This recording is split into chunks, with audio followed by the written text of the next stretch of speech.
blindfolded Palestinian. Made international headlines. 16-year-old Palestinian. A veteran of the Israeli prison system.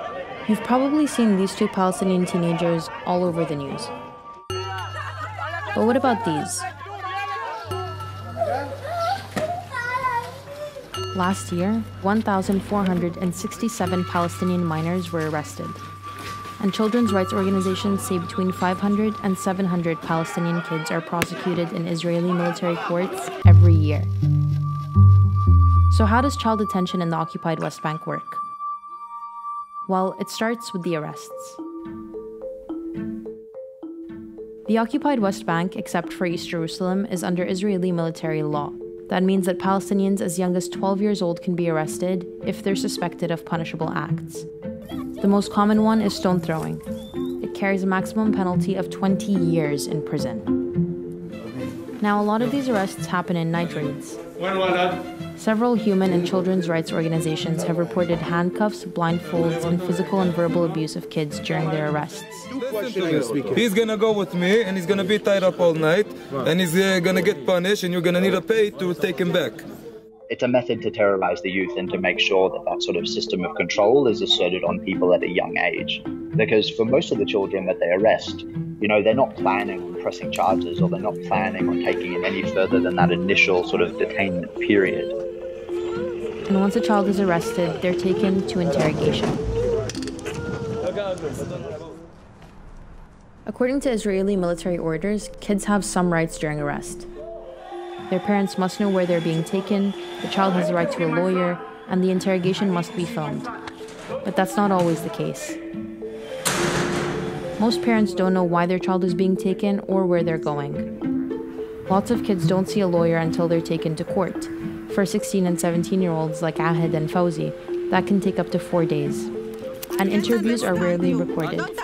If they are, they're almost impossible to get access to. The physical conditions are just as tough. During interrogation, many kids have their hands and feet tied and aren't allowed to have food, water, or go to the toilet.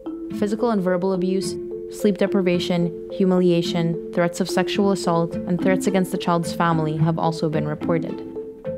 And in between long interrogations, which can span hours at a time, kids are kept in detention centers. And in detention, some are kept in solitary confinement. According to DCIP, 19% of the kids they interviewed in 2017 were kept in isolation for an average of 12 days. Many kids end up signing confessions in Hebrew, a language they don't understand, and it's often admissible in court. Palestinian children and teenagers in the West Bank are tried in military juvenile courts. They were set up in response to worldwide criticisms of Israel's treatment of minors back in 2009. The courts have certain requirements, like specially trained judges and closed-door hearings, but conviction is still the goal.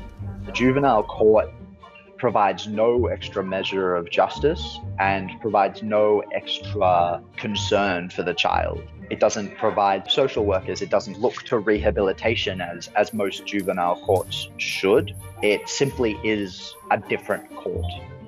In court, the prosecution can have coerced signed confessions or testimonies from soldiers as proof, and the prosecution, as well as the judge, are all under the Israeli army. So the overwhelming majority of cases end in plea bargains, where children plead guilty in exchange for a lower sentence. The last time the courts released their conviction rate, it was 99.74%.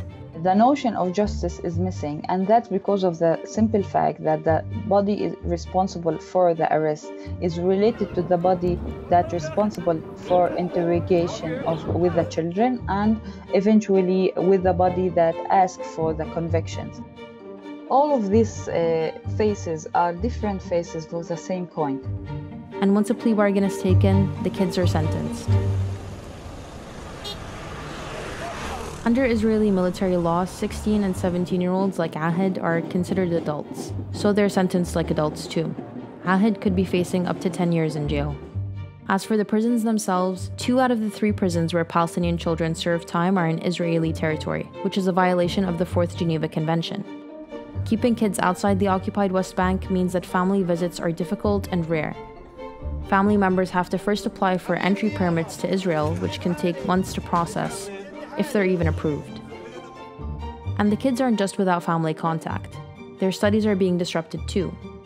Educational facilities in the prisons are lacking, with limited access to real teachers and only 2 classes offered. Local NGOs report a drop in minor school performance once kids are released. Some kids even drop out. But a weak curriculum isn't the only reason. When those kids are released, they feel somehow alienated into their own society. They are watchful and detached from reality. A 2012 report shows that almost half of the kids interviewed were mentally withdrawn and were performing worse in school after their arrest. 80% suffered from insomnia, and 90% developed anxiety. There's the sort of trauma of going through the system, of the stripping of the child of their sort of innate humanity by being processed through. And we don't necessarily think of that, but that's damaging for anyone, especially a child where you're not even really all that formed yet. Children are suddenly not children anymore.